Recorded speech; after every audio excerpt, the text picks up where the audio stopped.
15 شعبان کی جو رات ہے اور 15 شعبان کا روزہ، اس کے حوالے سے بہت زیادہ لوگ سوال پوچھ رہے ہیں، تو میں نے ارادہ کیا میں ایک پورا کلپ ریکارڈ کروا دوں۔ اس میں جو بھی میری ٹوٹی پھوٹی تحقیق ہے، جو میں نے احادیث دیکھی اس بارے میں اور جو علماء کے اقوال دیکھے اور جتنا میں اس کی ریسرچ کر سکا ہوں، اس کا ایک خلاصہ آپ کے سامنے رکھوں۔ اگر میں وہ تمام احادیث آپ کو پڑھ کے سناؤں، پھر ایک ایک کی سند پڑھوں، پھر ایک ایک کی سند پہ بحث کروں، تو وہ بات بہت ہو جائے گی لمبی اور کلپ بہت طویل ہو جائے گا۔ تو ایک خلاصے کے طور پر پوری جو ایک تحقیق ہے وہ میں آپ کے سامنے رکھنا چاہتا ہوں۔ تو 15 شعبان کی جو رات ہے، جس کو شب برات کہا جاتا ہے، اس کا نام شب برات کسی بھی حدیث سے ثابت نہیں ہے، اس لیے عرب اس کو اکثر لیلۃ النصف من شعبان کہتے ہیں کہ شعبان کے جو نصف ہے اس کی رات۔ خیر، اس کا نام شب برات ہو، اگر اس وجہ سے برات کے اس میں اللہ تعالیٰ کہا جاتا ہے کہ جہنم سے بری کر دیتے ہیں، تو اس وجہ سے کسی نے نام دے دیا ہو تو ایک الگ بات ہے۔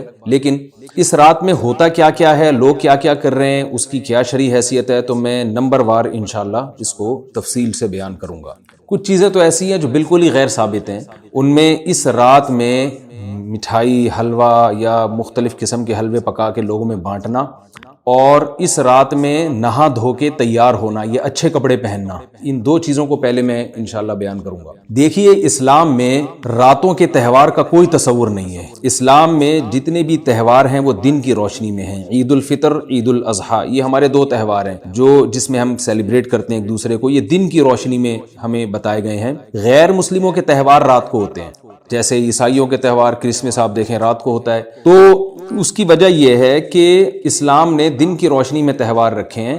بہت ساری حکمتیں اس میں ہو سکتی ہیں، پوری حکمتیں تو ہم نہیں جانتے، لیکن کچھ سرسری غور سے کچھ حکمتیں ہمارے سامنے آتی ہیں کہ رات کا وقت ایسی چیز ہے جو اللہ نے عبادت کے لیے بنایا یا آرام کرنے کے لیے، سونے کے لیے بنایا۔ رات میں اگر آپ سیلیبریٹ کریں گے کسی بھی عمل، یعنی کوئی خوشی منائیں گے، تو اس میں انسان کی گناہوں کی طرف توجہ زیادہ جاتی ہے۔ جیسے آپ دیکھیں کرسمس میں شرابیں پی جاتی ہیں، اور جو بھی غیر مسلموں کے تہوار ہیں اس میں بھی چراغاں ہوتا ہے رات کے وقت۔ تو جبکہ ہمارے ہاں جو عید الفطر ہے وہ دن کی روشنی میں ہم نماز پڑھ کے اس کی ابتدا کرتے ہیں۔ تو آپ کہہ سکتے ہیں کہ شب برات کو کوئی تہوار تو نہیں مانتا، تو دیکھیں تہوار زبان سے ماننا ضروری نہیں ہے۔ آپ اپنے عمل سے جب کوئی ایسا کام کرتے ہیں جو تہواروں میں کیا جاتا ہے، تو اس کا مطلب یہ ہوا کہ آپ اس کو تہوار مان رہے ہیں، یعنی آپ اس کو ایک خوشی کا دن مان رہے ہیں۔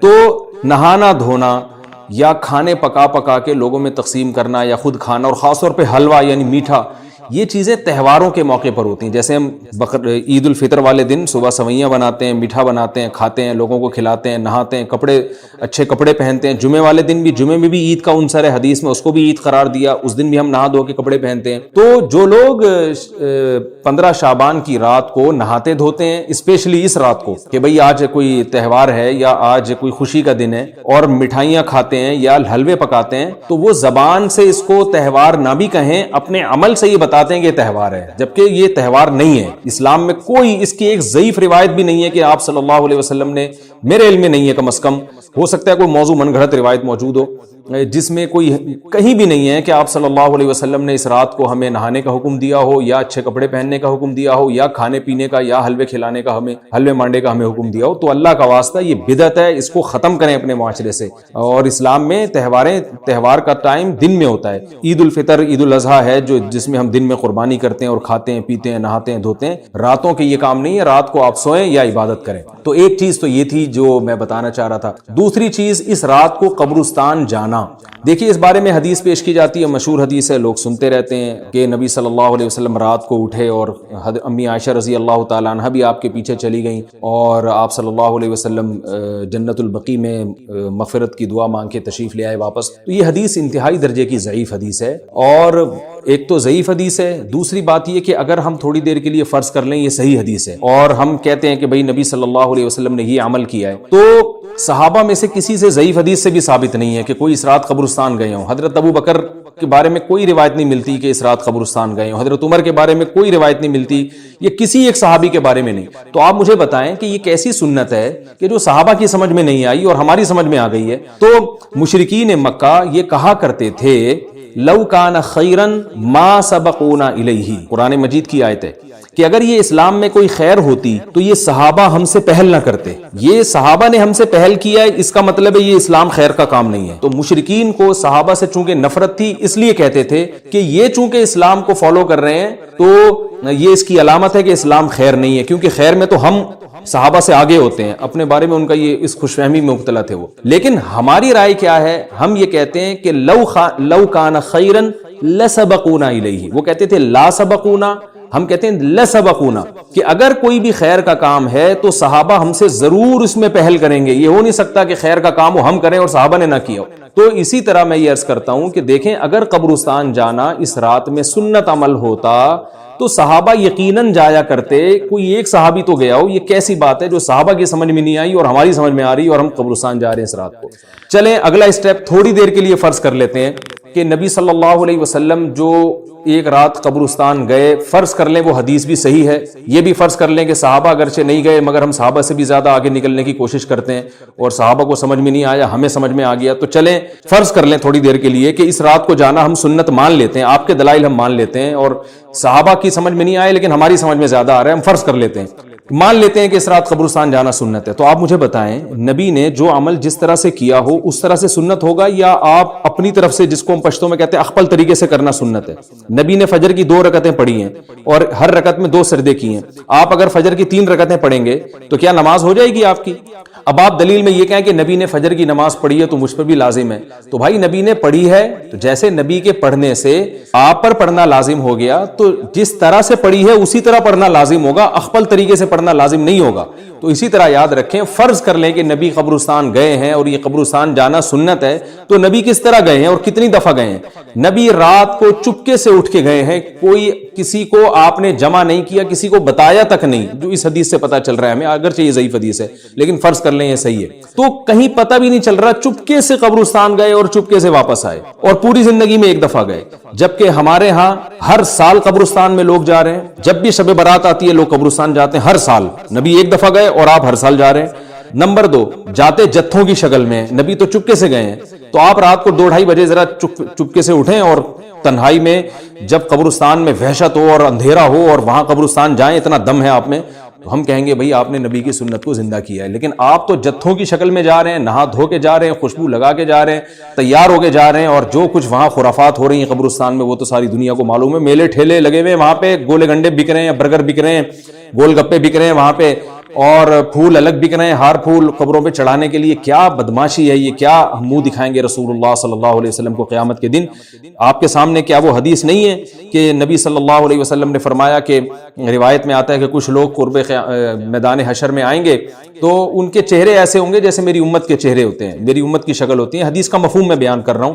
تو جب وہ حوض کوثر کا پانی پینے کے لیے میرے پاس آئیں گے تو فرشتے ان کو بھگائیں گے، سحقن سحقن، تو آپ صلی اللہ علیہ وسلم پوچھیں گے یہ تو میری امت ہے، آپ تو فرشتے کیا کہیں گے کہ یہ آپ کی وہ امت ہے جنہوں نے آپ کے دنیا سے جانے کے بعد دین میں ایسی چیزیں ایجاد کر لی تھی جن کا آپ نے حکم نہیں دیا۔ تو آپ کیا فرمائیں گے؟ سحقن سحقن، دور کرو ان سے، ایسا نہ ہو کہ ہم قیامت کے دن رسول اللہ صلی اللہ علیہ وسلم کی شفاعت سے محروم ہو جائیں۔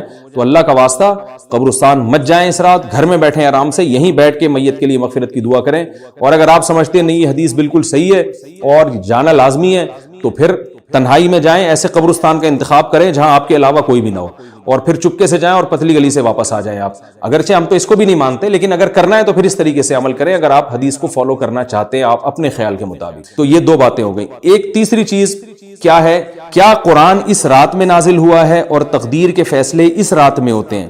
دیکھیے قرآن میں 2 جگہ اللہ نے اس مضمون کو بہت وضاحت سے بیان کیا، ایک سورہ دخان میں انا انزلناہ فی لیلۃ مبارکہ کہ ہم نے اس کو مبارک رات میں نازل کیا، اور اللہ نے فرمایا فیہا یفرق کل امر حکیم، اس میں حکمت والے فیصلے ہوتے ہیں اس رات میں۔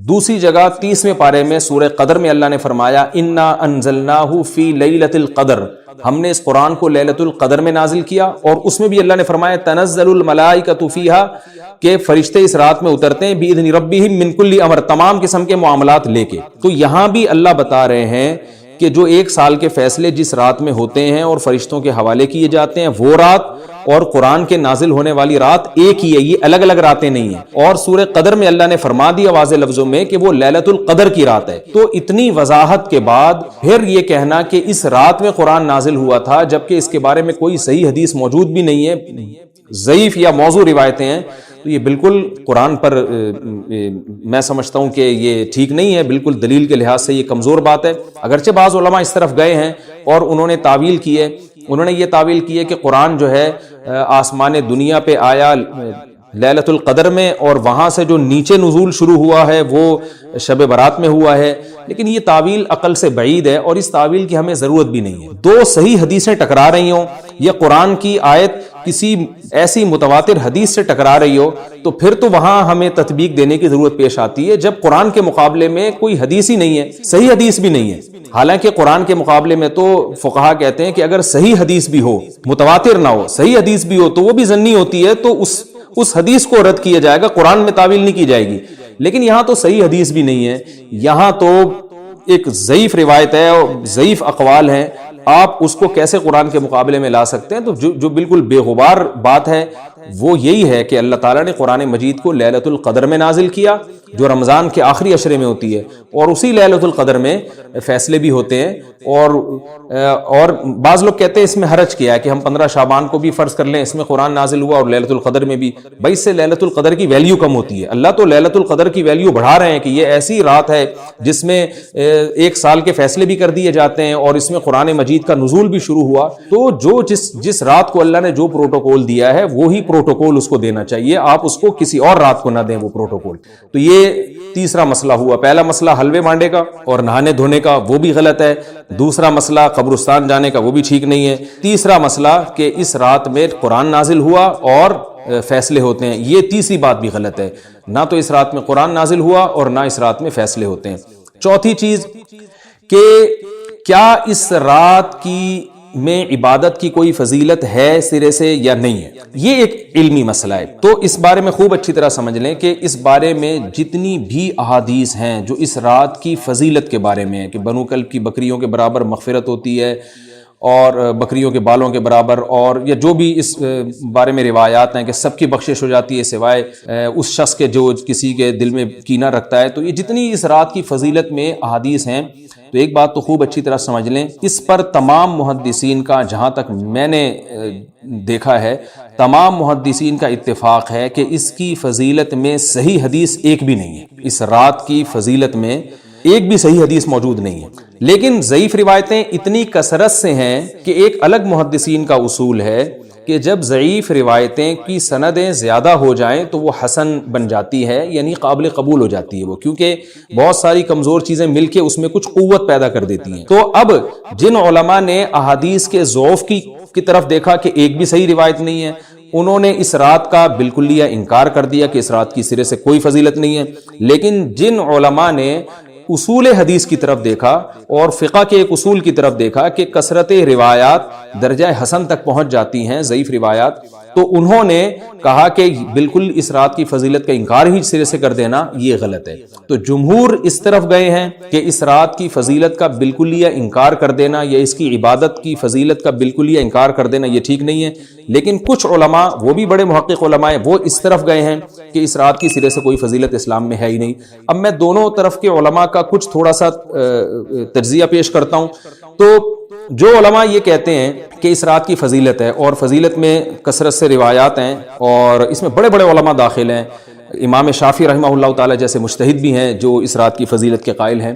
باقی ائمہ سے مجھے جو ہے نا امام ابو حنیفہ سے کچھ نہیں ملا اس رات کی فضیلت کے بارے میں، اور امام احمد ابن حنبل سے بھی مختلف روایات ملی ہیں، اس لیے میں جزم سے کسی اور امام کے بارے میں نہیں کہہ سکتا. لیکن امام شافعی سے بہرحال اس کی فضیلت صراحتاً منقول ہے، اگرچہ انہوں نے بھی اعتراف کیا ہے کہ اس کی روایات کے بارے میں جتنی اس بارے میں روایات ہیں وہ ضعیف ہیں. لیکن وہی ایک اصول ہے کہ جب ضعیف روایات بہت کثرت سے ہوتی ہیں تو درجہ حسن تک پہنچ جاتی ہیں. تو اس اصول کے تحت جمہور اس کے قائل ہیں کہ اس رات میں عبادت اگر ہم کرتے ہیں تو دوسری راتوں کی نسبت ہمیں ثواب زیادہ ملتا ہے.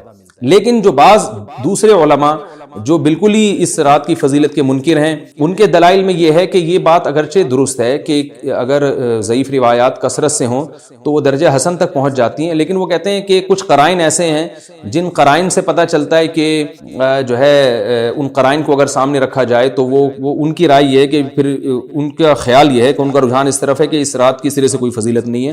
ان قرائن میں ایک چیز یہ بھی ہے کہ اس کے بارے میں جو روایات ہیں ان میں بہت زیادہ ثواب کی بشارت سنائی گئی ہے۔ تو بعض محدثین کا یہ اصول ہے کہ کسی رات کے بارے میں یا کسی خاص عمل کے بارے میں بہت زیادہ کہیں غلو ہوتا ہے یا مبالغہ ہوتا ہے، غلو تو نہیں کہہ سکتے، تو یہ خود ایک اس طرف اشارہ ہوتا ہے کہ یہ ایک ذوف ہے، اگرچہ یہ کوئی اتنی مضبوط بات نہیں ہے، لیکن بہرحال جو علماء اس کی فضیلت کے بالکل منکر ہیں ان کی ایک دلیل میں آپ کے سامنے پیش کر رہا ہوں۔ دوسری بات یہ ہے کہ جو علماء اس کی فضیلت کے بالکل بھی قائل نہیں ہیں ان کی ایک بڑی دلیل یہ بھی ہے، جن میں ہمارے شیخ حضرت مفتی رشید احمد صاحب رحمہ اللہ تعالیٰ بھی تھے، اگرچہ انہوں نے اس بارے میں کوئی صراحتاً فتویٰ نہیں دیا، لیکن وہ یہ اشکال ظاہر کیا کرتے تھے کہ شریعت میں جب بھی کسی وقت کی یا کسی خاص رات کی کوئی فضیلت آتی ہے تو اللہ تعالیٰ اس کو جو ہے وہ اس کا صحیح ٹائم نہیں بتاتے بلکہ اس میں اختلاف ڈال دیتے ہیں۔ اس کی مثال ایسے جیسے جمعے کے دن حدیث میں آتا ہے کہ ایک وقت جمعے میں ایسا آتا ہے جس میں دعا لازمی قبول ہوتی ہے، اب ظاہر ہے وہ بڑا فضیلت کا وقت ہے،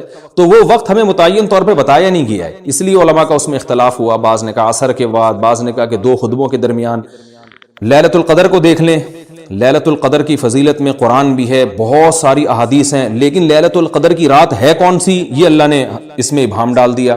طاق راتوں میں 21 بھی ہو سکتی ہے، 23 بھی ہو سکتی ہے، بعض بلکہ حدیث سے 22ویں رات کا بھی ہونا ثابت ہے، زیادہ امکان 27ویں رات کا ہوتا ہے، تو وہ متعین نہیں ہے۔ تو جو علماء کہتے ہیں اس کی سرے سے کوئی فضیلت ہی نہیں ہے، ان کا رجحان وہ ان کی ایک یوں سمجھیں کہ دلیل تو نہیں لیکن ایک استئناس کہتے ہیں اس کو، کہ اس سے ان کے اس نظریے کو تقویت ملتی ہے کہ اگر یہ اس کی اتنی زیادہ فضیلت ہے تو اس کی تعیین میں اختلاف بالکل بھی نہیں ہے، تو یہ وہ کہتے ہیں کہ یہ مزاج شریعت کے خلاف ہے۔ اور تعیین میں اختلاف ہوتا کیوں ہے؟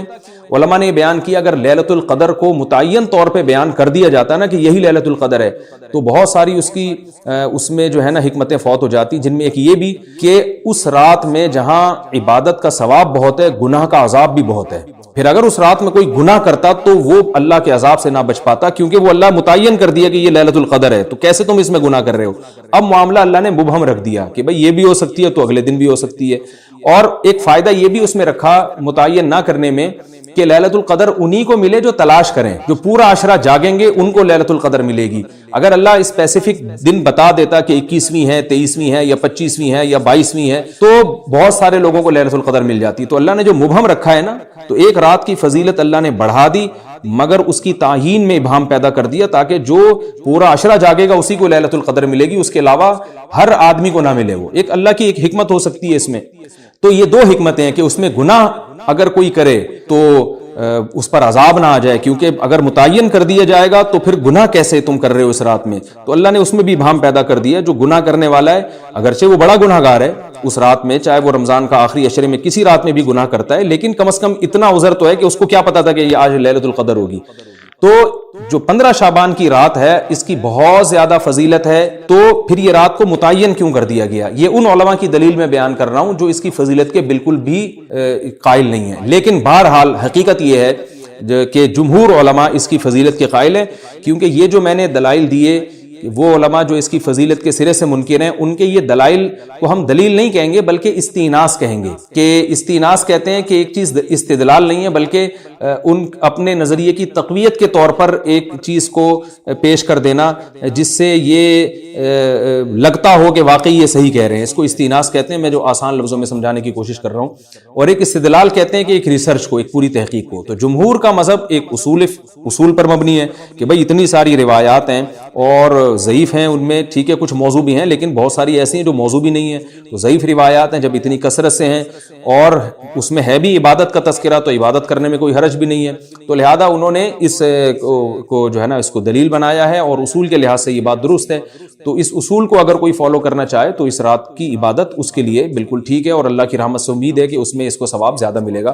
تو جمہور ایک طرف ہیں اور بعض علماء دوسری طرف ہیں۔ تو یہ میں نے صرف اس لیے بیان کر دیا کہ اس رات کی فضیلت میں اتفاق اتفاق نہیں ہے بلکہ مختلف فی ہے، مجتہد فی ہے، اختلاف رائے اس میں ہو سکتا ہے۔ تو اگر کوئی عالم اس رات کی فضیلت کا بالکلیہ انکار کرے اور ان علماء کا بھی احترام کرے جو اس رات کی فضیلت کے قائل ہیں، تو پھر اس عالم پر رد کرنے کا حق نہیں ہے۔ دوبارہ میں اپنی بات کو ریپیٹ کرتا ہوں، اگر کوئی عالم یہ کہے کہ اس رات کی سرے سے کوئی فضیلت نہیں ہے تو اس عالم پر طعن و تشنیع جائز نہیں ہے، کیونکہ ان کے بھی کچھ نہ کچھ استدلالات ہیں۔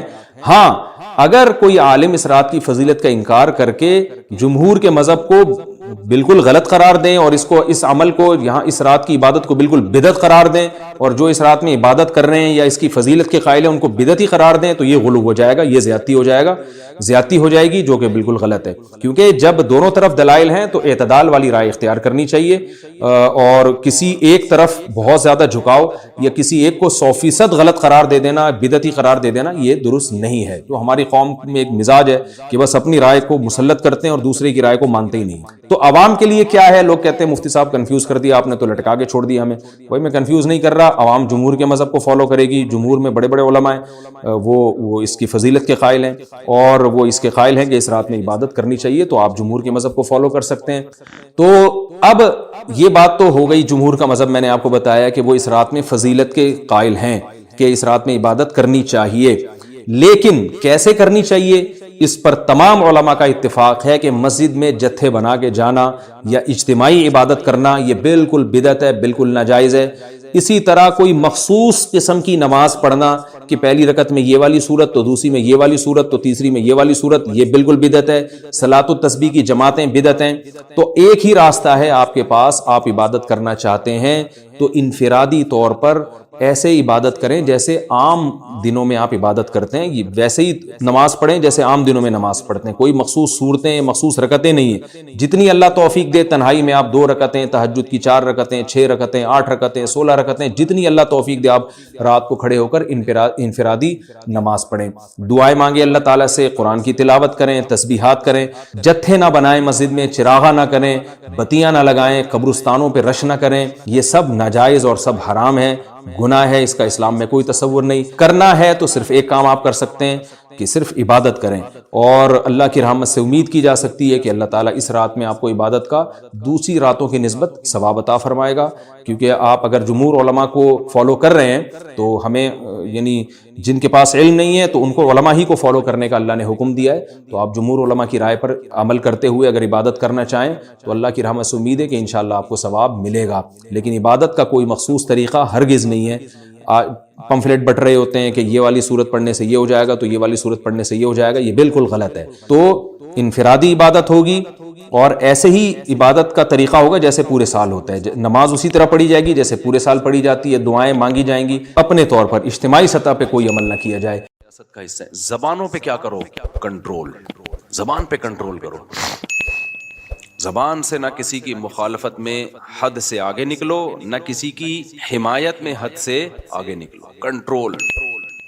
نبی صلی اللہ علیہ وسلم نے حضرت ابو بکر سے کیا فرمایا کہ لوگوں کو یہ زبان الٹے منہ جہنم میں ڈالے گی، یہ زبان ہے جو اوندھے منہ جہنم میں ڈالے گی لوگوں کو۔ اعتدال سے بھائی۔ دوسرا، جو لوگ میمز بناتے ہیں، اس طرح کی میمز بناتے ہیں جس میں کسی بھی سیاسی لیڈر کو بندر یا کتے کی شکل میں دکھایا جا رہا ہے، یہ اخلاق سے گری ہوئی حرکت ہے۔ یہ اس کی علامت ہے کہ آپ اخلاقیات کی ساری حدود کو توڑ چکے ہو، یہ غلط ہے۔ میں سمجھا پا رہا ہوں اپنی بات؟ اتنا آگے مت جاؤ۔ ہمیں یاد ہے کہ ہمارے ایک استاذ تھے، ان کے پاس ایک شخص اپنے بیٹے کو لے کر آیا، وہ مدرسے میں پڑھتا تھا، سدھر نہیں رہا تھا وہ بچہ۔ بڑا پرانا واقعہ ہے لیکن کچھ واقعات ایسے ہیں جو یاد رہ جاتے ہیں ہمیشہ کے لیے، ان سے سبق ایسا ملتا ہے۔ تو باپ نے کہا کہ بھائی یہ میرا بیٹا سنبھل نہیں رہا ہے، مدرسے سے بھاگتا ہے اور غلط ایکٹیویٹیز میں ہے۔ تو ہمارے استاذ وہ بہت ہی شفیق استاذ ہیں نا، ہاتھ نہیں اٹھاتے کسی پہ۔ باپ نے بھی جب کہا کہ بھائی ایک دفعہ تو آپ اس کی ٹھکائی لگا دیں، تو انہوں نے ایک دفعہ لگائی اس کی ٹھکائی لڑکے کی، وہ پھر بھی نہیں سدھرا۔ پھر ان کے والد نے کہا حضرت سختی کریں اس کے اوپر۔ انہوں نے کہا بھائی میں کسی کو ٹھیک کرنے کے لیے اپنے اخلاق خراب نہیں کر سکتا، میں بگڑ جاؤں گا۔ جب ایک دفعہ ہاتھ چلتا ہے نا انسان کا، گالیاں والیاں، پھر یہ فری اسٹائل ہو جاتا ہے۔ آپ نے دیکھا ہوگا بعض لوگ گالی سے بات شروع کرتے ہیں، گالی پہ ختم کرتے ہیں۔ وہ کہتے ہیں اب ہماری بریکیں کیا ہو گئی ہیں؟ فیل۔ وہی ہے، ہاتھ بھی انسان کے ایسے ہی چل جاتے ہیں۔ جو بیویوں کو مارتے ہیں نا، شروع میں شاید کوئی وجہ ہوئی ہو، اس کے بعد ان کا ہاتھ کیا ہوتا ہے؟ چل جاتا ہے۔ پھر بات بات پہ پھر وہ کہتے ہیں ہمیں نیند نہیں آتی جب تک بیوی کی کٹائی نہ کریں، تو جنگلی بن جاتے ہیں اور پوچھنے والا تو کوئی ہوتا نہیں ہے۔ اور اور عدالت میں ایک دفعہ بیگم پہنچ گئی تو کمپرومائز کا راستہ بالکل ہی ختم. تو خاندان والے تو کنٹرول کرتے نہیں ہیں بھئی, یہ کیسے جنگلیوں کی طرح مار رہے ہو, پیٹ رہے ہو. یا تو عورت پاورفل ہو, بعض اوقات اس کا خاندان اتنا پاورفل ہوتا ہے کہ وہ خود ہی اس کے نٹ بولٹ داماد کے جو ہے نا سافٹ ویئر اپڈیٹ کر دیتے ہیں. اگر پاورفل نہیں ہے پھر کیا کرے وہ. تو یورپ میں بھی یہ ہے اور پاکستان میں بھی خوب سمجھ لو, جو خواتین کی این جی اوز بنی ہوئی ہیں نا, گھر توڑنے میں ان سے بڑا فنٹر کوئی ہے نہیں. آپ کی بیوی اگر کسی این جی او کے پاس چلی گئی نا اپنے حقوق کے لیے, تو بس سمجھ لو اب گھر ٹوٹا ہی ٹوٹا. وہ کبھی بھی کمپرومائز کا راستہ اختیار نہیں کریں گی کہ شوہر کو سمجھائیں کہ یہ ظلم ہے. یہ تو سمجھانا چاہیے نا, اس پہ سختی بھی کرنی چاہیے قانونی طریقے سے, کسی بھی طریقے سے. لیکن یہ خوب سمجھ لو, اگر کوئی خاتون این جی اوز کے پاس, کسی بھی این جی او کے پاس چلی گئیں, تو اب وہ این جی او اس کا بیڑا غرق کر کے ہی, عورت کا بیڑا غرق کر کے ہی چھوڑے گی. یہ ذہن میں رکھنا, زندگی بھر کے لیے بربادی. لیبل لگا ہوگا اچھا, لیکن بیڑا غرق ہو جائے گا اس کا, کیونکہ ان کو بنایا گیا اسپیشلی گھروں کو توڑنے کے لیے. میں جو بار بار خاندان کی بات کر رہا ہوتا ہوں, فیملی سسٹم کی بات کر رہا ہوتا ہوں, اس لیے کہ جو اسلام دشمن قوتیں ہیں نا, وہ بار بار فیملی توڑنے ہی کی بات کر رہے ہیں. اس کے علاوہ ان کا اور کوئی ٹاپک بولتے کیوں نہیں ہے نہیں. اور کام بھی وہی کر, ہم تو صرف باتیں کر رہے ہیں نا, کام کیا کر رہے ہیں ہم, وہ کام بھی وہی کر, پیسہ بھی اسی پہ خرچ کر رہے ہیں. توڑو ان کو. کیا کرو, بھائی کو بہن سے توڑو, شوہر کو بیوی سے توڑو, بیٹی کو باپ سے توڑو. سمجھتے ہو کہ نہیں سمجھتے؟ بیٹی کو باپ کا باغی بناؤ اور ماں کا بھی باغی بناؤ. بہن کو کس کا باغی بناؤ؟ بھائی کا باغی بناؤ. بیوی کو کس کا باغی بناؤ؟ شوہر کا باغی بناؤ. بہو کو کس کا باغی بناؤ؟ ساس سسر کا باغی بناؤ. جس حد تک بغاوت ہو سکتی ہے اس پہ اربوں روپے کے سرمائے خرچ ہو رہے ہیں. ان کو اس سے کوئی غرض نہیں کہ پی ٹی آئی آتی ہے یا جے یو آئی آتی ہے, ایسے کہہ رہے ہیں جو بھی آئے, اس ٹاسک پہ ہم نے کام کرنا ہے. لہذا جب کوئی مظلوم عورت ان کے پاس جاتی ہے, جو باقی مظلوم بھی ہوتی ہیں, تو اس کا ظلم کا جو علاج کرتے ہیں نا, وہ اس طریقے سے کہ ایک بہترین موقع ملا ہے خاندان توڑنے کا, اس آپشن کو پہلی فرصت میں استعمال کیا جائے. اور افسوس کی بات یہ, ہمارے جو ڈاکٹرز ہیں ماہر نفسیات, میں ان کو کہتا تھا نفسیاتی ڈاکٹر. ایک ڈاکٹر نے پیغام پہنچوایا, مفتی صاحب ہم کوئی نفسیاتی تھوڑی ہیں جو آپ ہمیں نفسیاتی ڈاکٹر کہتے ہو. تو بات صحیح ہے یار, یہ لفظ میں رجوع کر رہا ہوں. نفسیاتی ڈاکٹر کا مطلب ہے کہ ڈاکٹر تو خود نفسیاتی ہے, تو یہ غلط جملہ میں نے کہا, ماہر نفسیات کہنا چاہیے. بعض دفعہ, ہمیشہ نہیں, بعض دفعہ ماہر نفسیات خود گھر توڑنے کا ذریعہ بنتے ہیں. خود ماہر نفسیات گھر توڑ رہا ہوتا ہے بیٹھ کے بیچارہ, اس کو پتہ نہیں ہوتا کہ میں جو علاج, کیونکہ ہمارے یہاں جو نفسیات پڑھی جا رہی ہے نا, وہ گوروں سے لی جا رہی ہے. زیادہ تر علوم اور کتابیں کہاں سے آ رہی ہیں بولو؟ وہاں سے. تو وہ اپنا خاندان نہیں بچا سکے, وہ تمہارا کہاں سے بچائیں گے؟ بچوں کی تربیت ہمیں بتا رہے ہیں وہ ماہر نفسیات تو یورپ میں پڑھ کے آئے ہیں. کیا ہو گیا تم لوگوں کو خدا کے لیے؟ مجھے تو رونے کا دل کرتا ہے. لوگ بڑے, ایسی خواتین بھی آ رہی ہیں, ایسے مرد بھی آ رہے ہیں ٹک ٹاک پہ, فیس بک پہ, آپ کو بچوں کی تربیت بتا رہے ہیں. ایکچولی بچوں کی سیلف ریسپیکٹ, ایکچولی آپ بچے کو, میں نے ایک دفعہ ڈانٹا تھا تو سہم گیا تھا, تو میں نے کہا no problem, it is okay, اس طرح کر کے. اس سے تو بچے کی ویسی ایسی کی تھی تیسی ہو جائے گی. ان لوگوں کے بچے ہوتے کہاں ہیں جو ان سے آپ تربیت کا پوچھ رہے ہو؟ ایک آدھ بچہ کیا ہے, یہ تو ویسی گریبی میں پل جائے. بچے کہاں ہیں ان لوگوں؟ بچے تو ہم لوگ کے ہیں الحمدللہ, ان کے کہاں بچے ہیں یار؟ ان سے پوچھو کہ تربیت کیسے ہوتی ہے. یہ ہے عقیدت میں اندھا ہو جانا, جو ابھی میں مثالیں دے رہا تھا نا. اب گورے نے پنکھا اچھا بنا لیا, ایئر کنڈیشن اچھا بنا لیا, چاند پہ پہنچ گیا, تو ہم اس کی چند چیزیں دیکھ کر اب عقیدت میں کیا ہو گئے ہیں؟ پاگل. جو چیز اس کے پاس نہیں ہے وہ بھی اس سے لے رہے ہیں. اور ہمارے اندر چند خامیاں ہیں وہی, اور وہ بھی ہماری نہیں ہے, ہمارے حکمرانوں کی وجہ سے ہیں. ہماری ہوتی تو یہیں کے ڈاکٹر یورپ میں کیوں ہوتے, امریکہ میں اتنی بڑی بڑی پوسٹوں پر کیوں بیٹھے ہوئے ہوتے بھائی؟ یہیں کے سائنٹسٹ اتنی بڑی بڑی پوسٹوں پر بیٹھے ہوئے ہیں. ٹاپ 10 سائنسدانوں میں پاکستانی کا شمار ہوتا ہے, ایک پاکستانی کا. تو اس کا مطلب پروڈکٹ غلط تھوڑی ہے, حکمران ہیں جنہوں نے بیڑا غرق کر کے رکھا ہوا ہے. تو جب بیڑا غرق ان لوگوں نے کیا ہوا ہے نا ہمارا, تو اب اس کی وجہ سے کچھ ہمارے اندر برائیاں بھی پیدا ہو گئیں. تو ان برائیوں کی وجہ سے بغض اور نفرت میں ہم اتنا آگے چلے گئے کہ اب ہر اچھائی بھی ہمیں کیا لگتی ہے؟ برائی لگتی ہے. تو یہ بھی بیلنس نہیں ہے. تو گورے سے مت پوچھا کرو بھائی, ماہر نفسیات جو ہے نا, وہ گورا اپنی قوم کو ڈپریشن سے نہیں بچا سکا, وہ اپنی قوم کو اسٹریس سے نہیں بچا سکا. اسٹریس کا اصل علاج اسلام کے پاس ہے. کچھ ماہر نفسیات ایسے ہیں جو مذہب کو بھی فالو کرتے ہیں, وہ بتاتے ہیں, وہ قرآن کی آیتیں ہی بتا رہے ہوتے ہیں. ٹھیک ہے, میں سارے ماہر نفسیات کو غلط نہیں کہہ رہا, لیکن ہمارے یہاں میجورٹی جو ماہر نفسیات کی ہے ان کو نہیں پتا میرے بھائی. چند اصول تو ہیں, وہ تو اسلام پہلے سے بتا چکا ہے, لیکن جو اصل چیز ہے نا وہ بتا دے گا, عمل نہیں کروا سکتا, کیونکہ خود اس کا عمل نہیں ہوگا. سب سے پہلا اصول ہے دنیا کو مسافر خانہ سمجھو, یہ رہنے کی جگہ ہی نہیں ہے, ایسی کی تیسی, ختم. ٹینشن کیا ہوئی؟ ختم. اور مسافر خانہ بھی ایسا ہے کہ مرنے کے بعد فنا ہو کے ختم نہیں ہو جاتے, کیونکہ ایسا مسافر خانہ ماننے سے تو ٹینشن بڑھتی ہے. ختم, اچھا لے بھائی, ابھی ہم تو اس پہ رو رہے ہیں کہ یہ چیز چھن گئی, یہ چیز چھن گئی, ایک دن سب کچھ ہی چھن جائے گا, تو اس سے ٹینشن کم ہوگی بڑھے گی؟ اس سے تو بڑھے گی. تو موت ہی تو ان کی سب سے بڑی ٹینشن ہے. اب آپ کے پاس کوئی بندہ آیا, آپ اس کو کہہ رہے ہو دیکھو, وہ کہہ رہے میری گاڑی چوری ہو گئی, میں بہت اسٹریس میں ہوں. ہم کہیں دیکھو دنیا مسافر خانہ ہے, ایک دن سب ختم ہو جائے گا. تو ہم اس کو اس کی ٹینشن ختم کرنے کے لیے یہ بات کر رہے ہیں. اس وقت تو وہ کہہ لے گا ہاں یار سب ختم ہو جائے گا, تو ابھی ختم ہو گیا تو کیا ہو گیا, لیکن گھر جب جا کے اکیلے میں جب غور کرے گا نا, بولے گا یہ تو بڑی ٹینشن میں ڈال دیا مجھے. ابھی تو صرف گاڑی ختم ہوئی ہے, کل گردہ بھی ختم ہو جائے گا, آنکھیں بھی ختم ہو جائیں گی, قبر میں مرا ہوا ہوں گا. ابے یہ کیا ہے؟ تو اس سے ٹینشن کم نہیں ہوگی میرے بھائی. ٹینشن کیا ہوگی؟ خطرہ ہے, 100% ضروری نہیں, لیکن امکان ہے کہ بڑھ جائے. بڑھاپے میں سب کچھ ختم ہو جاتا ہے, صرف ایک زندگی باقی ہوتی ہے آپ کی, نہ دیکھنے کے قابل نہ سننے کے قابل. تو جوان آدمی بڑھاپے کا سوچ سوچ کے خوش ہوتا ہے, یہ ٹینشن میں جاتا ہے. تو چیزیں ختم ہونے کے سے ٹینشن کم نہیں ہوتی, ٹینشن بڑھتی. ہاں جب ٹینشن ختم ہوگی, جب آپ کو پتا ہے یہاں جو ٹینشن ہے اگر صبر کیا, پہلی بات یہ اللہ کی طرف سے ہے, خود بخود نہیں, اتفاق سے کچھ بھی نہیں ہوتا دنیا میں, یہ اللہ کی طرف سے, اور آگے اس کا بدلہ ملنے والا ہے. یعقوب علیہ السلام سے زیادہ کس کی ٹینشن ہو سکتی ہے؟ بچہ گم گیا, لیکن کیا فرماتے ہیں, اعلم من اللہ, میں اللہ کے بارے میں وہ جانتا ہوں جو تم نہیں جانتے. اللہ سے امیدیں بھی لگائی ہوئی ہیں, ساری زندگی روتے روتے گزری, مگر ایک تسلی بھی ہے, رونا غیر اختیاری چیز ہے, اس پہ تو کوئی پابندی نہیں لگا سکتا. بلکہ ماہر نفسیات تو کہتے ہیں کہ رونا بہتر ہے نہ رونے سے. نہ رونا اس کی علامت ہے آپ شوق میں گئے ہوئے, پتہ نہیں کھوپڑی کام بھی کر رہی ہے کہ نہیں کر رہی ہے. رونا تو اس کی علامت ہے پورے 14 طبق آپ کے ابھی صحیح ہیں, سیٹنگ پہ چل رہے ہو آپ. غم کی بات پہ رونا آ رہا ہے, خوشی کی بات پہ خوشی ہو رہی ہے. بعض لوگ ایسے بیوقوف ہوتے ہیں نا, لطیفے پہ ہنستے ہیں, یہاں بیٹھے ہوتے ہیں میرے سامنے نا, اتنا اچھا لطیفہ سناتا ہوں پھر بھی یوں کر کے بیٹھے ہوئے, مجھے غصہ آ رہا ہوتا ہے یار یہ بندہ ہے کیا ہے. نارمل آدمی خوشی کی بات پہ خوش ہوگا, غم کی بات پہ کیا ہوگا, اس کو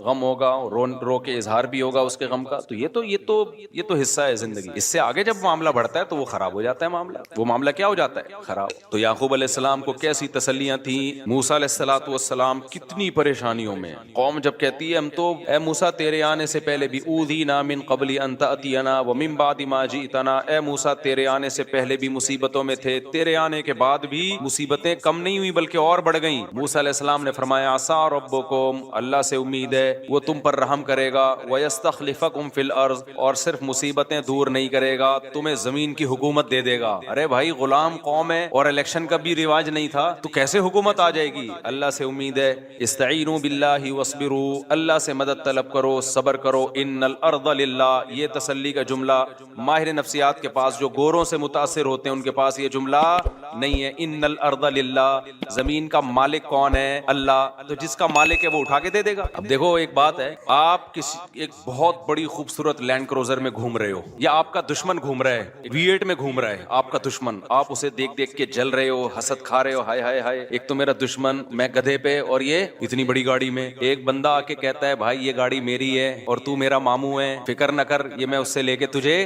دے دوں گا. اب ساری ٹینشن کیا ہو گئی؟ ختم. جب آپ کو پتا چلے گا مالک یہ ہے, پہلے آپ سمجھ رہے تھے شاید وہ مالک ہے تو آپ ٹینشن میں جا رہے تھے, جب آپ کو پتا چلے گا وہ مالک ہے ہی نہیں ہے, بھائی مالک کون ہے؟ یہ صاحب ہیں, یا میرا باپ میرا اس کا مالک ہے. ماموں کو بھی چھوڑو, باپ مثال دینی ہے تو پھر پوری خاندانی مثال ہو نا. آپ کے والد صاحب آئے, بیٹا کیوں تم جل رہے ہو, کیوں حسد میں آ رہے ہو, کیوں ٹینشن میں جا رہے ہو؟ آپ نے کہا ابا یہ بھی میرا کلاس فیلو تھا, یہ میٹرک میں فیل تھا اور میں A+ سے پاس ہوا تھا, آج یہ لینڈ کروزر میں گھوم رہا ہے, اس کو دیکھ دیکھ کے جل رہا ہوں میں. ابا کہتے ہیں بیٹا یہ گاڑی کس کی ہے؟ میری ہے, میں ابھی شو روم سے لے کر آیا ہوں, اس کو میں نے چلانے کے لیے دی ہے. ساری ٹینشن ایک سیکنڈ میں ختم. کسی ماہر نفسیات اور گولی کھانے کی ضرورت پڑے گی آپ کو؟ کیا ہو گیا بھائی؟ تو اللہ میاں کہتے ہیں ان الارض للہ, یہ زمین کا مالک کون ہے؟ اللہ ہے. موسیٰ علیہ السلام نے اسی طرح سے, موسیٰ علیہ السلام تو کسی یونیورسٹی میں نہیں پڑھ کر آئے تھے, یہ گوروں کی کتابیں پڑھی, انہوں نے قانون کی اور نفسیات کی کتابیں. موسیٰ علیہ السلام نے فرمایا ان الارض للہ, میری قوم زمین کا بادشاہ یہ نہیں ہے بھائی, تمہیں غلط. یہ تو اللہ میاں نے اس کو تھوڑے دن استعمال کے لیے مصر کی حکومت دے دی. تو مالک کون ہے بھائی؟ اللہ مالک ہے, جب چاہے گا اٹھا کے تمہیں دے دے گا. سوال پیدا ہوتا ہے ہمیں تو نہیں دی اللہ نے, فلاں گاڑی لے کے گھوم رہا, ہم نے یہ سوچ کے تسلی کی کہ اصل گاڑی کا مالک کون ہے؟ اللہ ہے. تو اللہ جب چاہے گا ہمیں دے دے گا, لیکن اب تک کی رپورٹ کے مطابق دی نہیں. یہ ٹینشن ہوتی ہے لوگوں.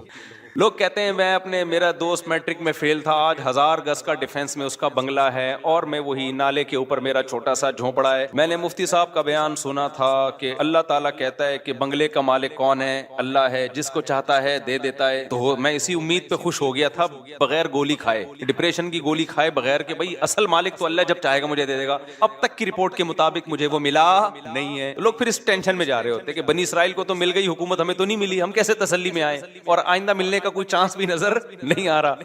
تو اس کا بھی بھائی اللہ میاں نے اس ٹینشن کا بھی اللہ نے علاج بتایا. وہ ٹینشن کا علاج یہ ہے, انا للہ و انا الیہ راجعون قل لن یصیبنا الا ما کتب اللہ لنا هو مولانا. ہمیں جو مصیبت پہنچتی ہے اللہ کی طرف سے پہنچتی ہے, وہ ہمارا دشمن نہیں ہے, وہ ہمارا دوست ہے. دوست جب کوئی ٹینشن دیتا ہے تو وہ ٹینشن دیکھنے میں لگتی ہے, حقیقت میں نہیں ہوتی. وہ ٹینشن ہمیں اور ترقی دینے کے لیے ہوتی ہے. ایک ٹیکا وہ ہوتا ہے جو دشمن سوئی چبھوتا ہے آپ کے, ایک سوئی وہ ہوتی ہے جو ڈاکٹر چبھوتا ہے. ڈاکٹر کے بارے میں پتا ہوتا ہے کہ بھائی یہ جو ٹیکا لگا رہا ہے چیخ تو نکلے گی, ہر ٹیکے میں چیخ تھوڑی بہت نکلتی ہے, چیخ تو نکلے گی, لیکن پیسے دے کے لگوا رہے ہوتے ہیں ٹیکا. کیوں نہیں لگایا ڈاکٹر صاحب ابھی تک, کیا ہو گیا؟ کہہ رہے ہوتے ہیں کہ نہیں ہوتے, پیسے دیے ہیں ٹیکا لگاؤ بھائی, انجیکشن لگاؤ. لیکن ایک ٹیکا دشمن لگاتا ہے, دونوں ٹیکوں میں دشمن ٹیکا لگا دے آپ فوراً خطرہ کہ زہر کا انجیکشن تو نہیں ٹھوک دیا اس نے کہیں. یہی ہوتا ہے کہ نہیں ہوتا بھائی؟ اب تو گئے. تو بھائی جو ٹینشن دے رہا ہے, دینے والے سے بڑا فرق پڑتا ہے دینے والا دشمن ہے یا دوست ہے. اللہ اگر اسی طرح کرتا نا جیسے بنی اسرائیل کو اللہ نے حکومت دے دی, تو اللہ ہمیں فلانے کا بنگلہ ہمیں دے دیتا, فلانے کی گاڑی ہمیں دے دیتا, زمین آسمان کا نظام کیا ہو جاتا؟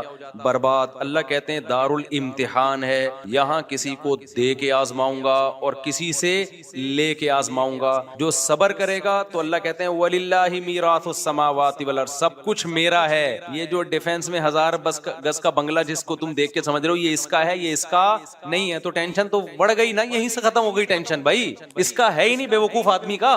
جو تو کہہ رہا ہے یہ لینڈ کروزر اس کی ہے اور میں میٹرک پاس A+ سے ہوا تھا اور یہ بھاگا ہوا, اس کی کہاں سے ہے؟ آزمائش کے لیے اللہ نے تھوڑے دنوں کے لیے اس کو دی ہوئی ہے, تھوڑے دنوں میں مرے گا, ختم. تو تو بھی مرے گا, تیرا جھونپڑا بھی کیا, ختم. آگے اللہ کے لیے تو بھائی زمین آسمان کا مالک ہے, پھر بڑے بڑے بنگلے ہیں اللہ میاں کے پاس, جنت ہے, نہریں ہیں اس میں, شہد کی نہریں, فیہا انہار من ماء غیر آسن, ایسے پانی کی نہریں جن کا ذائقہ کبھی متغیر نہیں ہوگا. وانہار من خمر لذۃ للشاربین, شراب کی نہریں جو پینے والوں کے لیے لذت ہوں گی, لذیذ نہیں ہوں گی, لذت ہوں گی. وانہار من عسل مصفا, صاف ستھرا شہد. لبن لم یتغیر طعمہ, ایسا لبن جس کا ذائقہ چینج نہیں ہوگا. غرفی غرفات آمنون, ایسے بالا خانے ہوں گے جن میں یہ امن سے رہیں گے. آج دولت کے ساتھ جب کوئی رہتا ہے تو ایک خوف ہوتا ہے اس کو چھن نہ جائے, چھننے کا خوف نہیں ہوگا. اور ایسے گھنے باغات, آبشاریں, نہریں, یہ تو کچھ بھی نہیں ہے. 1000 گز کے بنگلے بھائی, ان کی 2 ٹکے کی حیثیت بولو نہیں ہے. تو تمہاری گاڑی ایک بندے کی 125 چھن گئی, اچھا انہی دنوں میں میری بھی 125 چھنی تھی, لیکن مجھے مل گئی تھی, خیر تو اس کی بھی چھن گئی, نہیں ملی, تو ایسے پھوٹ پھوٹ کے رو رہا ہے, پھوٹ پھوٹ کے رو رہا ہے. میں نے کہا کیا ہو گیا, W11 ہے نا, آپ سفر کیا کر. روتا مادی چیزوں پہ روتا ہوا بالکل بھی اچھا, انسانوں کے بچھڑنے پہ روئے پھر بھی سمجھ میں آتا ہے. انسان کی ایک ویلیو ہے, مادی چیزوں پہ بچھڑنے پہ رو رہے ہو یار, اس میں تو آنسو بھی نہ بہایا کرو پیسے چھننے پہ. جب کوئی آ کے روتا ہے مفتی صاحب میرے 1 کروڑ کا نقصان ہو گیا, آنسو, حقیقت بتاؤں آپ کو, میرے دل میں اس کی ویلیو کیا ہوتی ہے, گھٹ جاتی. اس پہ رو رہا ہوں نا, بیوی مر گئی, آنسو, دل چاہتا ہے اس کو گلے لگاؤں کہ یار بیوی سے محبت کرتا تھا. عورت رو رہی ہو یا باپ رو رہا ہو بیٹے کے بچھڑنے پہ, بھائی رو رہا ہو بھائی کے بچھڑنے پہ, تو انسان کی تو ایک کیا ہے, ایک ویلیو ہے نا. یہ تو انسانی فطرت ہے کہ اللہ نے انسانوں کو انسانوں میں پیدا کیا ہے, تو بچھڑنے پہ روتے ہیں. تو یہ قابل تعریف ہے یہ عمل. جو نہیں رو رہا اس پہ افسوس ہونا چاہیے کہ ابے تو کیا کوئی تیرا کو پتھر ہے. لیکن جو دولت کے بچھڑنے پہ روتا ہے, میں نہیں کہہ رہا ٹینشن نہیں ہوتی, وہ تو ہوتی ہے, لیکن اتنی کہ رونا شروع کر دو, بلند ذوق نظر نہیں ہے, یہ اس کی علامت ہے. اسی طرح جو معشوقہ کے بچھڑنے پہ رو رہا ہے, یہ بھی بلند ذوق نظر. اتنا عشق میں آگے جاؤ نہیں میرے بھائی, اتنا عشق میں آگے جاؤ نہیں, اعتدال رکھو. اور جو جس معشوقہ پہ تم پاگلوں کی طرح مر رہے ہو نا, سوچ لو اس کا بڑھاپا بھی آنے والا ہے. تھوڑے سی آڑی ترشی ہو گئی تو پھر دیکھنا کون مرتا ہے. عاشق کے دعوے دیکھو نا ایسے, مجھے پاکیزہ محبت اور پاکیزہ واکیزہ محبت. پاکیزہ محبت ہے تو یہ پھر 90 سال میں کر کے دکھانا یہ والی محبت اس سے, جب یہ 90 کی ہو جائے گی. اور جو پرانی فلموں کی ہیروئنز ہوتی ہے نا 75 کی, ان کی تصویر دیکھا کرو 2021 میں کیسی لگ لگ رہی ہیں وہ, تو وہ ہیروئن ہو کے ایسی لگ رہی ہوگی تو تم سوچو کہ تمہاری والی تو کیا ہوگی, وہ کیا لگے گی. تو یہ ڈسٹیمپر ہوا ہے, تھوڑا سا کیا ہوا ہے, ڈسٹیمپر ہوا ہے, بس اس کے کہانیاں ہیں. اور تھوڑا سا ڈسٹیمپر اترنا شروع ہوا, اور اب تو میک اپ سے ہی اتنا ڈسٹیمپر ہو جاتا ہے پتہ ہی نہیں چلتا ہوتا سچی مچی والا کون سا ہے. وہ ایک آدمی کی شادی ہوئی, سچا واقعہ, چند دن پہلے میرے پاس آیا کہ میں نے دلہن کو میک اپ میں دیکھا تھا, جب پہلی رات میں منہ دھو کے آئی تو میں تو بے ہوش ہونے لگا. واقعی وہ بے ہوش, اس کی حالت دیکھ کے لگ رہا تھا ایسے عجیب حالت ہو گئی تھی اس کی. تو مجھے خیال ہوا بعد میں, اس کے جانے کے بعد ایک آئیڈیا ذہن میں, اس کو تو میں نے مشورہ دیا, بھائی اب اللہ کا نام لے کے صبر کرو یار, گزارا چلاؤ. تم نے دیکھا کیوں میک اپ میں, بغیر میک اپ کے دیکھ لیتے اس کو. کہہ رہے وہ دیکھنے ہی نہیں دے رہے تھے. لڑکی والے بھی بڑے ہوشیار ہیں, میک اپ ایسے ایسے آ رہے ہیں بالکل, وہ اس کے الفاظ تھے 180 ڈگری پہ نکلی وہ, تو بہت زیادہ ٹینشن میں تھا, بہت زیادہ ٹینشن میں, بالکل ایسا لگ رہا تھا مر جائے گا غم سے. تو میں نے تو اس کو مشورہ دیا کہ غور کر لو یار, اس کو بھی, اب اس کو بیچاری کو چھوڑو گے تم, کہاں بچیاں طلاقوں کے بعد کے ماں باپ پر کیا قیامت گزرتی ہے, اپنی بہنوں کو سامنے رکھ کے سوچو. تو کہہ رہی انہوں نے مجھے دھوکہ دیا ہے. میں نے کہا دھوکہ تو سبھی اسی طرح ہی کرتے ہیں, بچی کو جب کوئی دیکھنے کے لیے آئے گا تو کچھ تو زینت اختیار کی جاتی ہے نا, تو آپ کا فرض تھا کہ اپنی ماں بہنوں کو کسی ٹائم پہ اچانک بھیج کے دکھا لیتے. خیر وہ بالکل ہی 180 ڈگری پہ نکلے, تو میں نے ان سے کہا کہ بھئی آپ ایسا کریں, اس کو بھی رکھیں, ایک اور بھی کر لیں. تو وہ کہہ رہے نہیں میری سمجھ میں نہیں آ رہی. تو ان کے جانے کے بعد ایک ترکیب میرے ذہن میں آئی, وہ پھر وہ بندے کا نمبر بھی نہیں تھا ورنہ میں فون کر کے بتاتا کہ یار وہی والا میک اپ جو جس میں آپ نے دیکھا تھا نا, اب جب آپ شام کو گھر پہ آتے ہو تو بیگم کے پاس ایک بیوٹی پارلر کھلوا لو, بولو یہی ڈیزائن چاہیے مجھے رات کو. بہترین حل ہو گیا کہ نہیں ہو گیا. وہ بندہ بھی مالدار ہے, مالدار آدمی ہے. تو میں نے کہا اس ڈیزائن میں تو پسند آئی تھی نا, اس نے ہاں اس وقت تو بہت خوبصورت لگ رہی تھی, تو بس مسئلہ حل ہو گیا. کیا خیال ہے بھائی, جب شام کو آفس سے گھر آؤ, بیگم کے قریب وہی بیوٹی پارلر یا وہی خاتون جس نے بیگم کو تیار کیا تھا, ان کو ہر منتھلی کچھ پیسے بانٹ دو, پیسے دے دو منتھلی, ان کو تنخواہ پہ رکھ لو, مجھے یہ والا ڈیزائن چاہیے بھائی شام کے وقت میں, بس وہ ڈیزائن. تو یہ بھی ایک حل ہے بہترین. اور آج کل مرد بھی بیوٹی پارلر سے بالکل 180 ڈگری پہ ہوئے ہوتے ہیں. یہ دھوکہ صرف یک طرفہ نہیں ہو رہا, آدمی بھی سارے پھوڑے پھنسے جو ہے نا, وہ باقاعدہ اس سے بھرائی ہوتی ہے, وہ بھی ایسا لگ رہا ہوتا ہے جیسے 18 سال کا لونڈا ہے, تو بعد میں پتہ چلتا ہے کہ یہ تو بزرگ ہیں. ایسے کالے کولے لگائے ہوئے ہوتے ہیں, سفید بالوں کو ایسے اسٹائل سے کیا ہوا ہوتا ہے, یہ بھی بہت دھوکے ہوئے ہیں. خیر ہمارا یہ ٹاپک نہیں ہے, ہم تو بھائی یہ بات لے کے ٹینشن دور کرنے کی بات میں کر رہا تھا. کس کی بات کر رہا تھا؟ ٹینشن دور کرنے کی. اچھا مجھے بعض لوگ بہت کہتے ہیں آپ ایسے مزاح والے انداز میں بات چیت کرتے ہو, مسجد کے تقدس کے خلاف ہے. میں ٹاپک ٹینشن ختم کرنے کا کر رہا ہوں, اور میں ایسے ڈراؤں آپ کو, اور جس سے ٹینشن ختم ہونے کے بجائے بڑھ جائے, تو آپ کو سوچو یار. اور میرا یہ اسٹائل اس لیے بھی ہے کہ پرانے زمانے میں اور اس زمانے میں فرق ہے. پہلے علماء جہنم کی آگ سے ڈرایا کرتے تھے, لوگوں کو رلایا کرتے تھے. میرے بھی پرانے بیانات زیادہ رلانے والے ہی ہوتے تھے. جو مجھے بچپن سے جانتے ہیں نا, ان کو پتہ ہے میرے پہلے بیانات اس اسٹائل میں نہیں ہوتے تھے, اس میں خوف کا عنصر زیادہ ہوتا تھا. لیکن جب حالات لوگوں کے سامنے آتے ہیں تو اندازہ ہوا کہ پہلے ہی لوگ گھروں میں رو رہے ہیں, سیاسی حالات میں الگ رو رہے ہیں, گھروں کے اندر الگ رو رہے ہیں. تو یہاں بھی اگر روئیں گے تو یہ تو بیچارے بالکل ختم ہو جائیں گے, بالکل یہ اٹھنے کے قابل. یہ قوم, مولویوں سے بھی لوگ مسجدوں میں دور بھاگ رہے ہیں اسی وجہ سے. کہہ رہے ہیں وہ الگ ڈرا رہا ہوتا ہے, جب اخبار پڑھو تو وہ الگ ڈرا رہا ہوتا ہے, ملک ڈالر یہ ہونے والا ہے اور ایسے ہونے والا. ہو کچھ بھی نہیں رہا ہوتا کسی کے ساتھ. جن کے ساتھ ہو رہا ہوتا ہے وہ تو چلو ہو رہا ہے, جن کے ساتھ نہیں ہو رہا ہوتا ہے نا, وہ بھی خوف میں آئے ہوئے ہوتے ہیں. تو اس لیے بھائی ہمارا اسٹائل چینج نہ کرواؤ, یہ نیچرل ہے, یہ نہیں ہو سکتا. مجھے مسلسل لوگ روک کے, روڈوں پہ روک کے, آپ جو ہے نا یہ اسٹائل چھوڑ دیں. آپ بہت سارے لوگ ہیں جن کے میں نام بھی لے سکتا ہوں, لیکن میں لے نہیں رہا نام, کہ یہ نہ کریں, یوں نہ کریں, ایسا نہ کریں. بھائی جس کو بات سمجھ میں آ رہی ہے بیان سننے آئے, نہیں آ رہی تو کوئی ایک ہم ہی تھوڑی ہیں اکیلے دنیا میں. بہت سارے علماء دین کی خدمت کر رہے ہیں, آپ ان سے بیان سنیں. میں خود بعض علماء کے بیانات سنتا ہوں اپنی اصلاح کے لیے جا کے.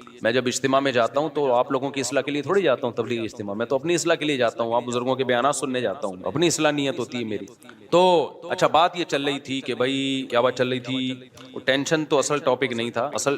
ہاں تو میں یہ کر رہا تھا کہ دیکھو بھائی 4 چیزیں انسان کو کیا کرتی ہیں, تو اس میں ایک بغض ہے. یہ ایک اصول ہمیشہ یاد رکھو, عشق, عقیدت, بغض اور مجبوری. بغض کو آسان اردو میں نفرت, جب کسی سے نفرت ہو جاتی ہے تو بس پھر اسی کے خلاف جاتا ہے. طلاقوں کے بعد ہوتا ہے. سیاست کی مثال تو سمجھ میں آ گئی نا, سیاسی مثالوں میں, اور ہم گوروں میں بھی ہر چیز کو گوروں کو سپورٹ کر رہے ہوتے ہیں کیونکہ ان کی عقیدت ہمارے دلوں میں بیٹھ گئی. اب ٹک ٹاک پہ, فیس بک پہ, یوٹیوب پہ وہ لوگ آ کے بچے تربیت کرنے کی نصیحت کر رہے ہوتے ہیں جن کے اپنے بچے ہیں ہی نہیں, ٹھیک ہے نا, ان کو کیا پتا بچے کیسے پالے جاتے ہیں. میجورٹی, سارے برے نہیں ہیں ان میں, وہ ہمیں سمجھا رہے ہوتے ہیں. تو اور ان کے اسٹائل اسٹائل سے لگ رہا ہوتا ہے کہ ان سے بچے سنبھل نہیں رہے ہیں, اتنا کمپلیکیٹڈ کر کے وہ بتا رہے ہوتے ہیں کہ جس سے پتا چلتا ہے کہ ان کے اپنے بچے ان سے سنبھل نہیں رہے. یاد رکھو جو چیز گفٹ ہوتی ہے نا, اگر اس کو سنبھالنا آپ کے لیے مشکل بن جائے تو پھر وہ گفٹ رہتی نہیں ہے. اولاد کی تربیت بہت مشکل کام نہیں ہے. اگر یہ بہت مشکل ہوتی اس کا مطلب پھر یہ گفٹ نہیں ہے, یہ تو ٹینشن اللہ نے دے دی آپ کو. اور اللہ قرآن میں اولاد کو ٹینشن کہتا ہے یا گفٹ کہتا ہے؟ بولو نا,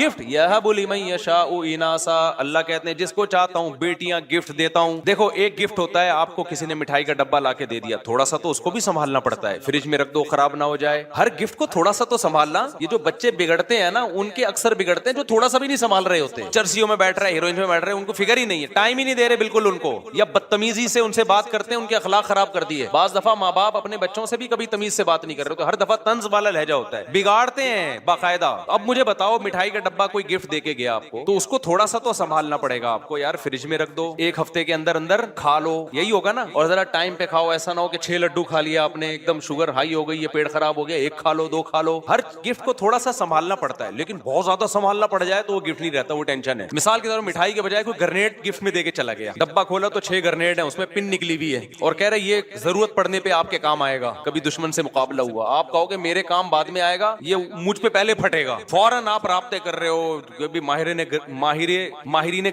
گرنیڈیات سے. ابے بھائی یہ پھٹ نہ جائے, کوئی بچہ نہ اٹھا کے پھینک دے, یار کیا کرنا ہے, یہ گفٹ ہے, یہ تو عذاب بنا دیا میرے لیے. مثال کے طور پر اور آسان, ایک صاحب مجھے بکری کا بچہ گفٹ دے کے چلے گئے. بکری کا بچہ تو تھوڑا سا بڑا ہو چکا تھا, موشن لگے ہوئے ہیں اس کو, میں اس کو کھلا رہا ہوں, وہ کیا ہوتی ہے وہ نہیں ہوتی یار, ابے وہ موشن کی مشہور دوا ہے, نام فلیجل, میں اس کو فلیجل کھلا رہا ہوں, پھر اینٹی بایوٹک کھلا رہا ہوں, اس کے دستی ٹھیک نہیں ہو رہے, پھر 10 ٹھیک ہوئے تو پتا چلا لنگڑا رہا ہے تھوڑا سا. پھر وہ ایک ڈاکٹر کو بلایا, 2-4 دفعہ میں نے کہا بھائی یا تو کسی کو گفٹ دے دے یا اس کو ذبح کر کے کھا جاؤ. میں نے کہا اپنے بچے پالنا اتنی بڑی ٹینشن نہیں جتنا یہ. اس بیچارے کی نیت نہیں تھی ایسی, وہ تو ہمارے پاس ہو سکتا ہے آگے بیمار ہو گیا ہو یا پہلے سے بیمار ہو, واللہ عالم. لیکن اس گفٹ کو جو اب میں اس کے لیے نا موٹیویشنل اسپیکرز کو سن رہا ہوں کہ ایکچولی بچوں بکری کے کیسے, میں یوٹیوب پہ سرچ بھی کر رہا تھا کہ بکری کے بچے کو موشن لگے تو کیا کرنا ہے. تو میں پھر ماہر جو ڈاکٹرز وہاں سے آئے ہیں ان سے میں گائیڈنس لے رہا ہوں کہ جی یہ بچے میں بیماری ہو جائے تو کیسے. اس کا مطلب بھائی یہ بچہ گفٹ نہیں ہے, یہ عذاب جان ہے, یہ کسی نے اپنی ٹینشن آپ کو پہنائی ہے.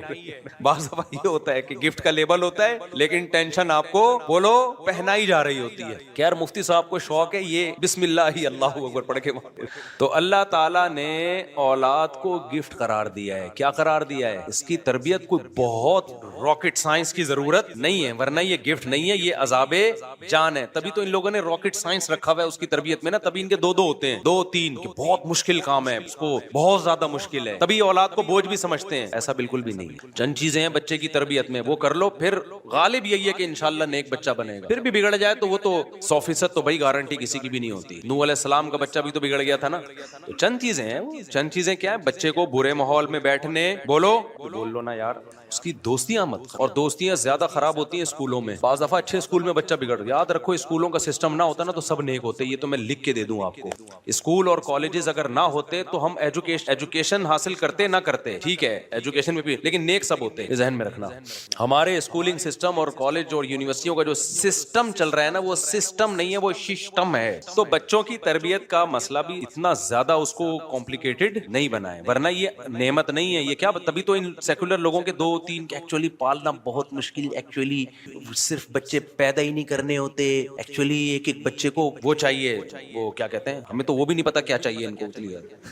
ہر بچے کو آپ کی جو ہے نا توجہ چاہیے, توجہ, پھر اتنی فل توجہ دے کے بھی وہ عجیب سا ممی ڈیڈی سا بن رہا ہوتا ہے. وہ توجہ چاہیے, ہم بھی مانتے ہیں, لیکن اس کی توجہ چاہیے, پتہ ہے جتنی ماں باپ کی توجہ چاہیے اتنی ہی بہن بھائیوں کی توجہ چاہیے اس کو, جو کثرت سے ہوں کھیلنے کودنے کے لیے. بچے کو اگر بہن بھائی نہیں ملیں گے, وہ گلی محلے کے بچوں کے ساتھ کھیل کے سدھرے گا نہیں بلکہ بگڑے گا, وہ بگڑے گا. بہن بھائیوں میں اللہ نے یہ جذبہ رکھا ہے, خود جتنے بگڑے ہوئے ہوں کبھی بھی نہیں چاہیں گے کہ ہمارے بہن بھائی بھی خراب ہو جائیں. دوستوں میں اللہ نے یہ جذبہ رکھا ہے, اگر ایک چرس پیتا ہے وہ چاہے گا میرا دوست بھی چرس پیے, یہ فرق ہے. اور بچے تو چاہیے لازمی, ورنہ وہ مینٹلی گروتھ نہیں کر پائے گا. اگر آپ اس کو بہن بھائی نہیں دیں گے آپس میں کھیل کود کے لیے تو وہ کہاں دوستیاں لگائے گا, وہ محلے پڑوسوں میں دوستیاں لگائے گا. وہ کزن بھی خراب کرتے ہیں, ان میں بھی وہ بات نہیں ہوتی جو سگے بہن بھائیوں میں ہوتی ہے. بعض دفعہ ہومو سیکسولیٹی میں کزن کی وجہ سے لڑکا مبتلا ہو جاتا ہے, کزن خراب کرتا ہے اپنے کزن کو, کیونکہ محرم رشتہ نہیں ہے. سمجھتے ہو کہ نہیں سمجھتے. پھر بھی کزن باہر سے بہرحال بہتر ہوتے ہیں. کزن میرج کیوں جائز ہے؟ اس لیے کہ نامحرم ہے وہ. خود لڑکی اگر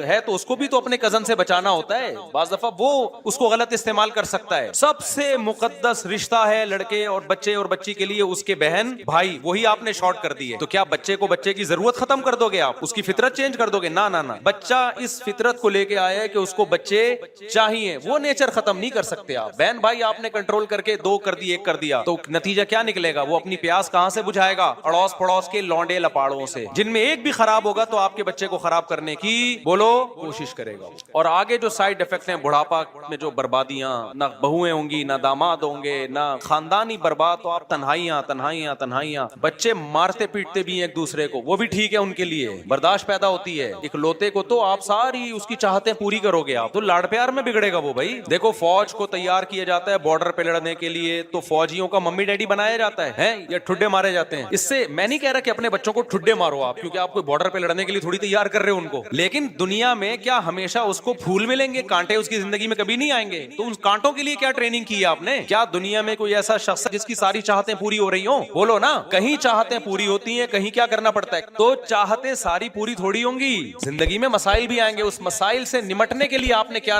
اس کو کیا ٹریننگ دی ہے؟ وہ بچپن سے ٹریننگ ہوتی ہے. جب بہن بھائی ایک دوسرے کو کوٹتے ہیں, شکایتیں لگاتے ہیں, شکایتی ٹٹو بنتے ہیں. آپ کو پتا ہے کہ میں تو تجربے کار ہوں یار. آپ اپنے بڑے بچے کو نماز پڑھا, ہو سکتا ہے سستی کرے, نہیں پڑھے گا. وہ چھوٹے کو ڈانٹ رہا ہوگا, ابو یہ نماز نہیں پڑھ رہا. اس سے اس کے ذہن میں یہ بات آتی ہے کہ نماز نہ پڑھنا برا عمل ہے, کل میں بھی یہ کام نہیں کروں گا تو میں بھی برا ہوں. یہ جذبہ اللہ نے رکھا ہے. میں آج اگر ممبر پہ بیٹھا ہوں نا, تو میرے بڑے بھائی بہنوں کا بہت دخل ہے اس میں. نہ ہوتے تو میں نہیں, کچھ بھی نہیں بن پاتا, میں کچھ بھی نہیں ہوتا میں تو. لیکن چونکہ ہم عقیدت میں اندھے ہو گئے ہیں گورے کی, میں نے بتایا تھا نا اندھا پن, عقیدت میں اندھا ہو جانا. عقیدت انسان کو کیا کر دیتی ہے؟ اندھا. تو اب اندھے ہو گئے ہیں, تو اب تربیت کہاں سے لے رہے ہیں ہم؟ انگریزوں سے, جن کے اپنے بچے ہی نہیں ہیں, اور جو ہوتے ہیں وہ ابا کو اولڈ ہاؤس میں جمع کراتے ہیں. وہ تمہاری خاک تربیت کر, اس کا مطلب تم وہ تربیتی پروگرام بچوں پہ فٹ کر رہے ہو کہ کل تمہارا بچہ تمہیں اولڈ ہاؤس میں جمع کرائے گا. اور اس کو وہ برا بھی نہیں سمجھتے. گورا تھوڑی اس کو برا سمجھتے ہے کہ میرے بچے نے مجھے اولڈ ہاؤس میں وہ کرا, میں نے اپنے ابا کو کرایا تھا تو اس نے بھی کرا دیا, تو کیا ہوگا؟ یہ والی تربیت آئے گی سوسائٹی میں. سمجھتے ہو بات کو کہ نہیں؟ تو یہ بھی کیا ہے؟ عقیدت میں اندھا پن. ہاں اب بچوں کی بات آئی, تھوڑی سی بات بتا دوں. پہلا کام یہ کرو کہ بچوں کو اگر اسکول میں پڑھ رہے ہیں, دوستیاں لگانے بولو مت دو. دوستی اپنے بہن بھائیوں میں بس, دائیں بائیں جانے کی اجازت نہیں. شادی بیاہ میں لے کے جاتے ہو, مائیں اپنے بچوں کو اپنی ماں کے گھر لے کے جاتی ہیں, تو وہاں کزنوں سے ان کو کھیلنے کودنے سے منع نہ کریں. رات کو سونے نہ دیں کزن کے ساتھ, قطعاً نہیں. میں نہیں کہہ رہا کزن سے بدگمان ہو, بھائی بستر کیا ہوگا دور. ماں کی, کیونکہ باپ ہر وقت گھروں میں تھوڑی غصہ ہوتا ہے. ماں کی ذمہ داری ہے یہ دیکھے میرا بچہ کسی بچے کے ساتھ, کزن کے ساتھ بھی سوئے گا. بولو نا, نہ نہیں سوئے گا. ہاتھ کا مذاق نہیں ہوگا, دور. اور اگر دیکھ رہی ہے کہ کوئی کزن گالیاں دے رہا ہے, پھر بھائی دوستی ختم. تو دور رکھیں, اپنی نگرانی میں رکھیں بچوں کو. ایک کام تو یہ کرنا ہے. مولانا شیخ الحدیث مولانا زکریا رحمۃ اللہ علیہ فرماتے تھے کہ میرا بچہ نماز میں اگر شیخ الحدیث کہتے ہیں کہ میرے والد صاحب میری نگرانی کرتے تھے, میں نماز میں اگر کسی شخص کے ساتھ کھڑا ہوں, ظہر کی نماز میں, عصر میں بھی اگر اسی کے ساتھ کھڑا ہوا مل گیا, تو ابا پوچھتے تھے یہ تمہارا کیا لگتا ہے؟ ظہر میں بھی اس کے ساتھ تھے اور عصر میں بھی اس کے ساتھ, یہ کیا لگتا ہے؟ تو بچوں کے لیے دوستیاں کیا ہیں بولو؟ خطرناک. اور یہ جب تک نہیں روک سکو گے جب تک اپنے بہن بھائی زیادہ نہ ہو, ورنہ وہ تنہائی کا شکار ہو جائے گا. دوسرا کام آپ نے کیا کرنا ہے, بچوں سے بات ہمیشہ تمیز سے کیا کرو. بدتمیزی والا لہجہ اختیار بولو نا. بچوں کو آپ اخلاق سکھانا چاہتے ہو تو بد اخلاقی سے بات چیت بچوں کے اخلاق کو خراب کر دیتی ہے. بعض دفعہ باپ کا یہ اسٹائل ہوتا ہے, بعض دفعہ ماں کا یہ اسٹائل ہوتا ہے, اندھا ہے نظر نہیں آ رہا. ماں نے کوئی چیز منگوائی نا, بیٹا کنگھا لے کے آؤ, وہ نہیں مل رہا اس کو, یہ پڑا ہوا ہے اندھا ہے نظر نہیں آ رہا, تو آپ بھلے اس کو مولانا طارق جمیل صاحب کے 2 گھنٹے کے اخلاق پہ بیانات سناؤ, بچے کے اخلاق ٹھیک ہونے والے بولو. وہ سیکھی یہی رہا ہے گھر سے. اندھا ہے, ابے بھائی یہ کیا اسٹائل ہے بات کرنے کا؟ اللہ کا شکر ہے مجھے نہیں یاد پڑتا میں نے اپنے بچوں میں سے کبھی کسی سے اس اسٹائل میں بات کی. اندھا ہے نظر نہیں آ رہا, وہ عجیب سا جملہ ہے یار, تم کیا اخلاق سکھا رہے ہو؟ عزت سے بات کرو, تمیز سے بات کرو. بیٹا یہ رکھا ہوا دیکھ لیا کرو یار, تھوڑا ہمارا بھی ٹائم بچاؤ, اپنا بھی ٹائم بچاؤ. اس اسٹائل میں بات کرنے میں آپ کو کیا تکلیف ہو رہی ہے؟ پہلی بات آپ نے خود بھی اسٹائل کہیں سے سیکھو. نہیں یاری بات میرا خیال ہے ہر وقت طنز, ہر وقت تانے, یہ کسی کام کا نہیں ہے, یہ کچھ بھی نہیں کر سکتا. یہ کر رہے ہوتے ہیں ماں باپ, وہ کہتے ہیں میں یہ کہہ ہی نہیں سکتا کچھ. اس کو اس پہ فخر محسوس ہونا, اس ذلت تھوڑے دن تک محسوس ہوتی ہے, اس کے بعد محسوس ہونا ختم. اس کو آرام محبت دو یار. ہاں اس میں ایک لمٹ ہونی چاہیے. لاڈ پیار میں ایسا نہ ہو کہ لمٹ کو کراس کرنا شروع کر دے. تبھی حدیث میں آتا ہے لا ترفع عنہم عصاک, لاٹھی گھر میں لٹکنی چاہیے. روب بھی ہو بیٹا, اصل تو یہی ہے کائنڈلی بیٹا یہ لے آئیے, پانی لے آئیے, تھوڑا خدمت بھی لو ان سے.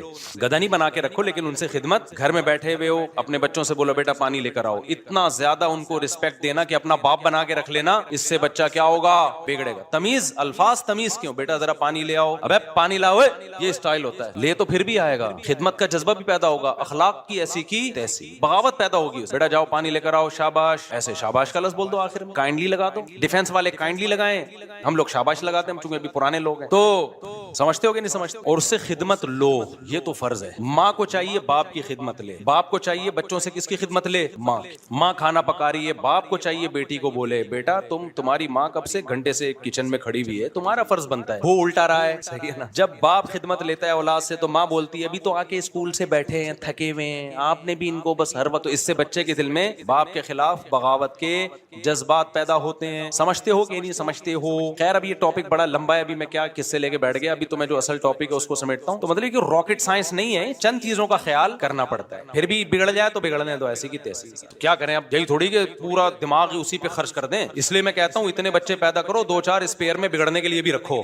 ایک ہی 2 ہی بچے ہی ہو گئے, پوری تربیت کے بعد بھی بعض دفعہ بگڑ جاتا ہے. 1-2 ہی, ایک ہی انڈا وہ بھی گندا, تو تمہارا تو مستقبل برباد ہو گیا. اتنے ہو 2-4 بگڑ بھی گئے تو افورڈ کر سکو ان کو. سارے پھر بھی نہیں سدھرتے, اللہ کرے سدھریں سارے ہی سب کے, لیکن بعض دفعہ ہوتا ہے ایک آدھ آڑا ترچا نکل آتا ہے, وہ نہیں سیدھا ہوتا. تو اتنے ہوں دوسرے کے, چلو یار ایک بگڑ بھی گیا تو چلے گا. خیر